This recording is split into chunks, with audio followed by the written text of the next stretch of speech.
Friends, నేను మీ friendly laparoscopic and bariatric surgeon Anam Naveen Kumar. ఈరోజు మనం హెర్నియా గురించిన కొన్ని విషయాలు తెలుసుకుందాం.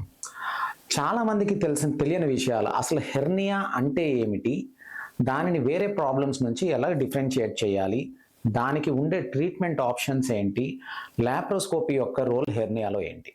అసలు హెర్నియా అంటే మన పొట్టలో ఉండే పేగులు ఏదైనా ఒక చిన్న హోల్ నుంచి బయటికి రావటాన్ని హెర్నియా అంటాం. సో ఈ చిన్న చిన్న హోల్స్ ఎక్కడెక్కడ ఉంటాయి అంటే పొట్ట మరియు కాలు జాయిన్ అయ్యే జంక్షన్ దగ్గర ఇంగ్వైనల్ కెనాల్ అని ఉంటుంది. ఆ ఇంగ్వైనల్ కెనాల్ యొక్క ఓపెనింగ్ కొంచెం పెద్దదిగా ఉన్నప్పుడు పేగులు దాంటి లోపల నుంచి బయటకి స్క్రోటం దగ్గరకు కానీ ఫిమేల్స్లో థై యొక్క లోపల భాగంలోన కానీ ఒక చిన్న స్వెల్లింగ్ లాగా వస్తుంది. సో దీనిని ఇంగ్వైనల్ కెనాల్ లోపల నుంచి వస్తుంది కాబట్టి దీనిని ఇంగ్వైనల్ హెర్నియా అంటాం. చాలా మందిలో మనం చూసేది ఎక్కువ కామన్గా వచ్చే హెర్నియా ఇంగ్వైనల్ హెర్నియానే.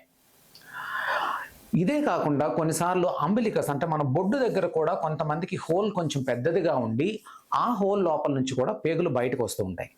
దీనిని అంబిలికల్ హెర్నియా అంటాం. ఇదే క్రమంలో ఈ బొడ్డు కన్నా కొంచెం పైన ఈ ఎపిగాస్ట్రిక్ రీజియన్ అంటాం దీనిని. ఈ ఎపిగాస్ట్రిక్ రీజియన్లోన కొంతమందికి చిన్న చిన్న హోల్స్ ఉంటాయి. ఆ డిఫెక్ట్లో నుంచి పేగులు బయటికి రావడాన్ని లేదా పేగులు చుట్టూ ఉండే కొవ్వు బయటికి రావడాన్ని ఎపిగాస్ట్రిక్ హెర్నియా అంటాం. ఇవన్నీ కాకుండా హోల్స్ కొన్నిసార్లు ఆపరేషన్ చేసిన తర్వాత, పొట్టకి ఏదైనా ఓపెన్ ఆపరేషన్ చేశారనుకోండి, ఆ ఓపెన్ ఆపరేషన్ చేసిన తర్వాత కుట్లు వేయటంలో అక్కడ ఒక చిన్న గ్యాప్ అనేది ఏర్పడవచ్చు.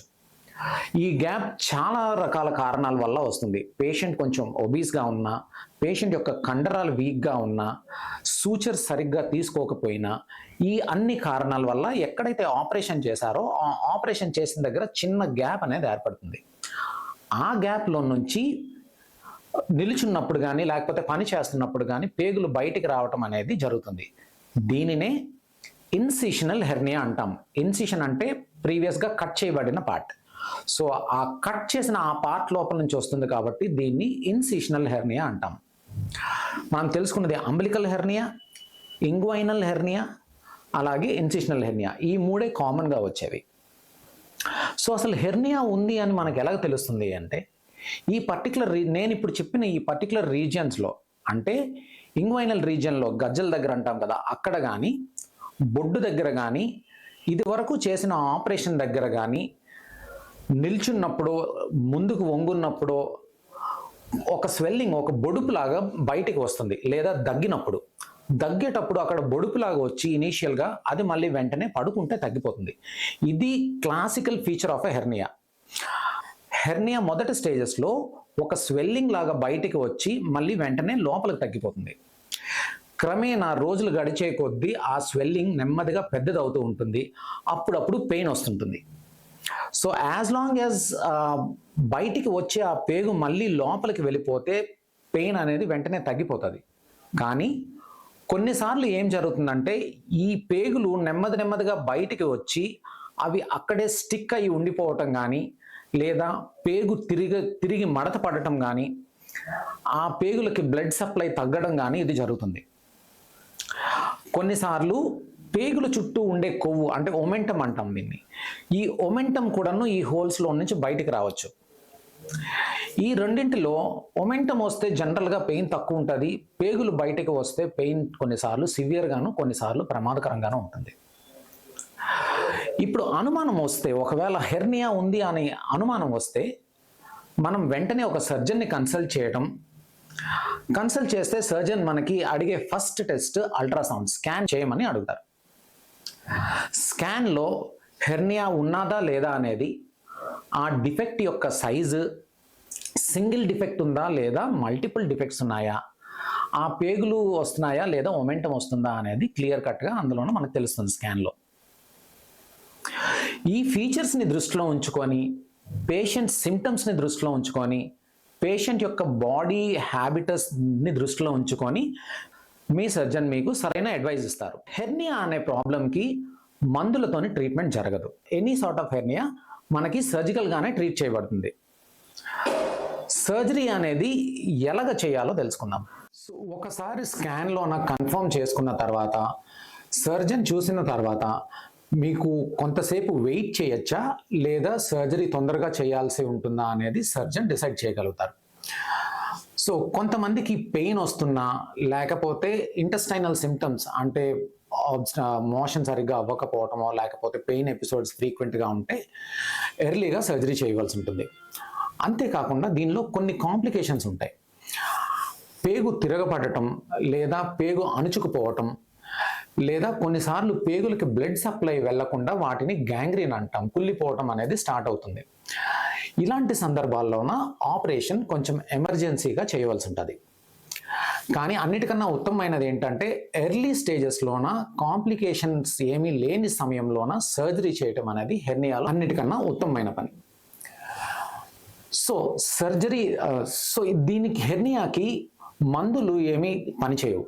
అలాగే స్క్రోటల్ సపోర్ట్ కానీ వేరే రకమైనటువంటి అబ్డామినల్ సపోర్ట్స్ యూజ్ చేయటం కూడాను మంచి పద్ధతి కాదు.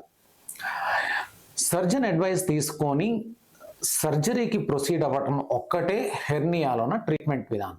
సో సర్జరీ అసలు ఎలా చేస్తారు? లాస్ట్ 50 to 60 years హెర్నియాకి ఓపెన్ సర్జరీ మాత్రమే చేస్తూ ఉండేవాళ్ళం. కానీ ఇప్పుడు లాప్రోస్కోపీ యొక్క లేటెస్ట్ అడ్వాన్సెస్తో ఆల్మోస్ట్ అన్ని హెర్నియాస్ని లాప్రోస్కోపిక్గానే ట్రీట్ చేయగలుగుతున్నాం. హెర్నియా చిన్నదవ్వనివ్వండి, హెర్నియా పెద్దదవ్వనివ్వండి, ఆపరేషన్ల తర్వాత వచ్చే ఇన్సిషనల్ హెర్నియాస్ అవ్వనివ్వండి, ఇది వరకు ప్రీవియస్గా హెర్నియా రిపేర్ అయిన వాళ్ళకి అంటే రికరెంట్ అంటాం. సో రికరెంట్ హెర్నియాస్లోను కూడాను ఇప్పుడు లాప్రోస్కోపీ ద్వారానే ట్రీట్ చేయగలుగుతాం. అసలు లాప్రోస్కోపీ చేయాలి?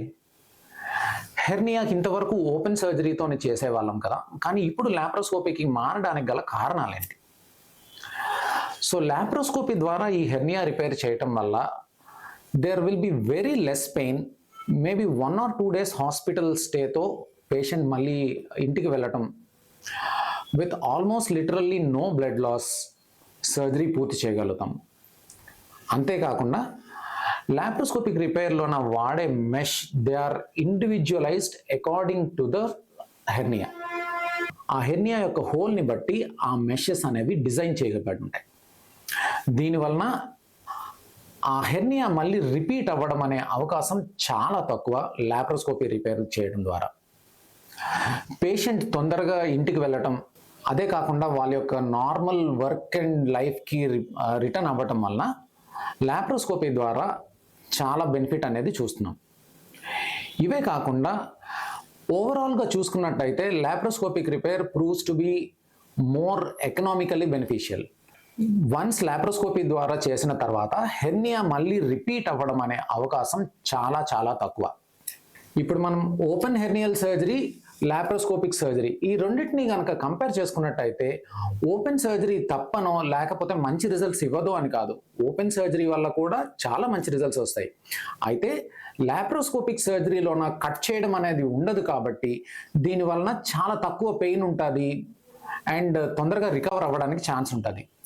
ఇంతేకాకుండా ఈ 2 types ఆఫ్ రిపేర్స్లో వాడే మెష్ల్లోన కూడాను తేడా ఉంటుంది.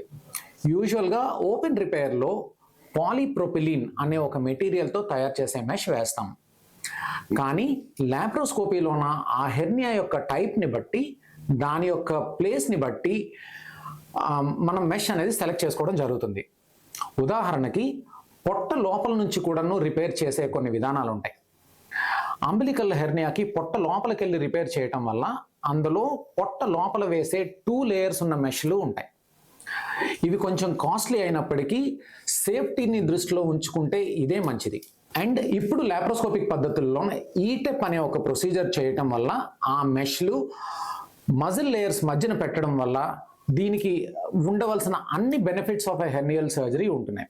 సో ఇప్పట్లో రానున్న రోజుల్లోన ఈటెప్ అనేది would be the best repair for any hernial repair. అసలు హెర్నియల్ రిపేర్ చేసిన తర్వాత అసలు పేషెంట్కి ఎలా ఉంటుంది అంటే, సేమ్ డే పేషెంట్ కొంచెం లెగిసి కొంచెం అడుగులు వేయటం అండ్ తను ఏమైనా లిక్విడ్స్ తీసుకోగలటం అనేది సేమ్ డేనే చేయగలుగుతారు. On the next day patient ఫ్రీగా నడవటం అండ్ భోజనం అది చేయగలగటం, and they will probably be discharged on the next day. నా ఇంటికి వెళ్ళిన తర్వాత కూడాను కటింగ్ అది లేకపోవటం వలన వాళ్ళు ఫ్రీగా స్నానం చేసుకోవడం, వూండ్ కేర్ అది తీసుకోవటం అనేది జరుగుతుంది. యూజువల్లీ హెర్నియా రిపేర్ జరిగాక we advise a rest for about 5 to 7 days. మిగతా లాప్రోస్కోపీ కేసులతో కంపేర్ చేసుకుంటే హెర్నియల్ సర్జరీస్కి కొద్దిగా రెస్ట్ అవసరం పడుతుంది. పెయిన్ ఉంటే మీకు అడిక్వేట్ పెయిన్ కిల్లర్స్ ఇస్తాము, and other basic wound care మాత్రమే చూసుకోవాల్సి ఉంటుంది.